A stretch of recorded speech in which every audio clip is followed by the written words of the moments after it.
Hey, it's Scott Singer with Extreme Networks. Today I wanted to give you a quick demo of the Extreme Proximity Assistant app that we're using for demos.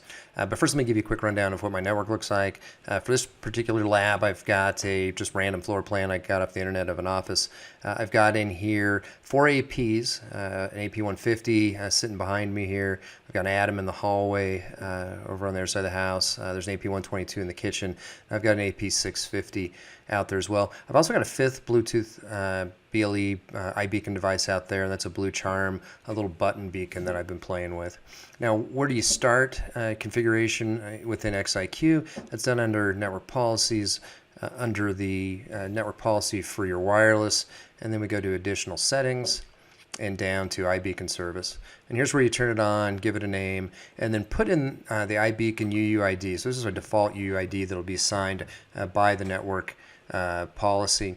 You can see you might use this if you've got all the BLE iBeacons in your network wanting to share, for example, the same web address or web URL. I've gone in and manually configured them, and I'll show you how I do that in a second. But before I leave XIQ, I also wanted to show you what you can get out of the proximity and presence portion of the app. This is going to show you all the BLE devices it sees on the network.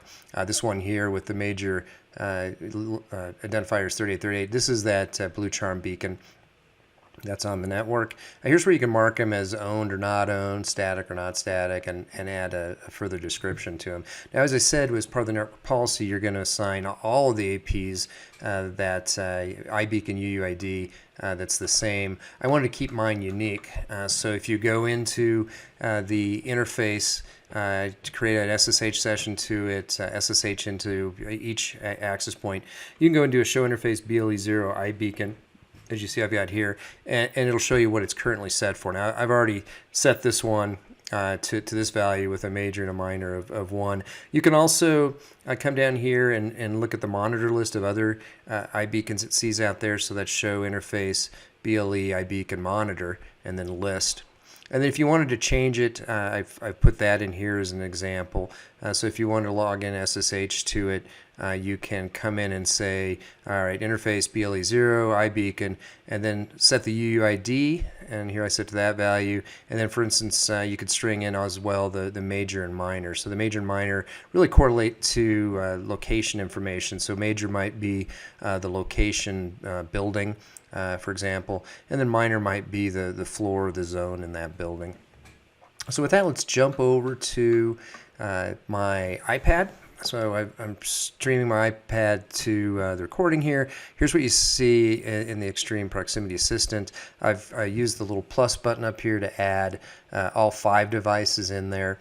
If you go in and look at the configuration, here's that Blue Charm beacon that I've got. I went out and randomly generated a UUID for it on a website.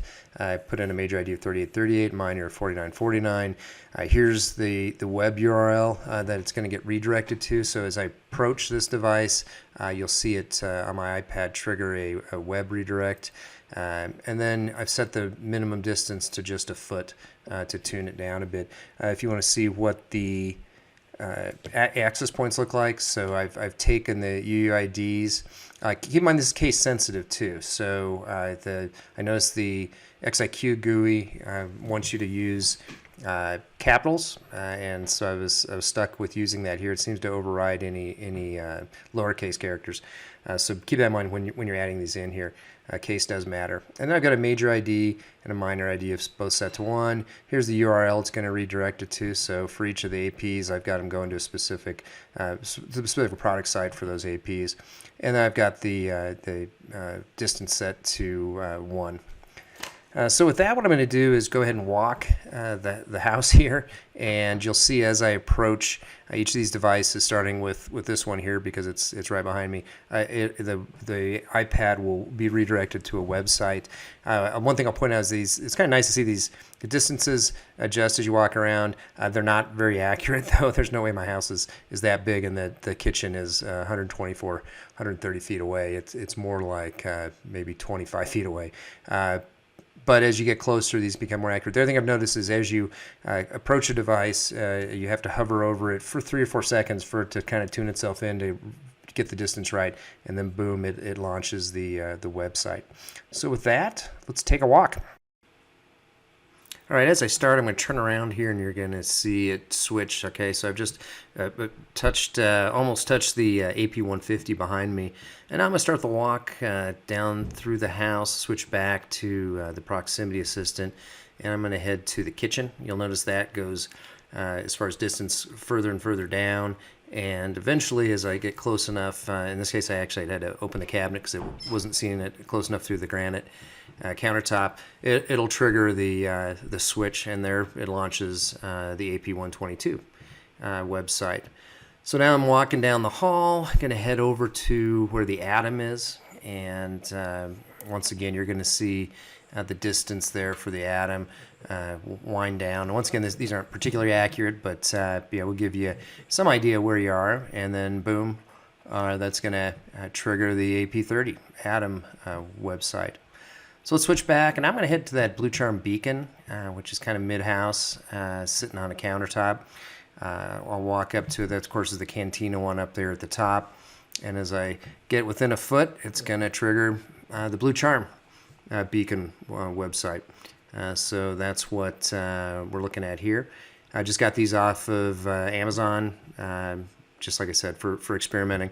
And I'm going to head back to the AP650. And there it is. So pretty cool. And that's all I got. So I appreciate you watching. If you have any questions, feel free to reach out to me, and have a good day.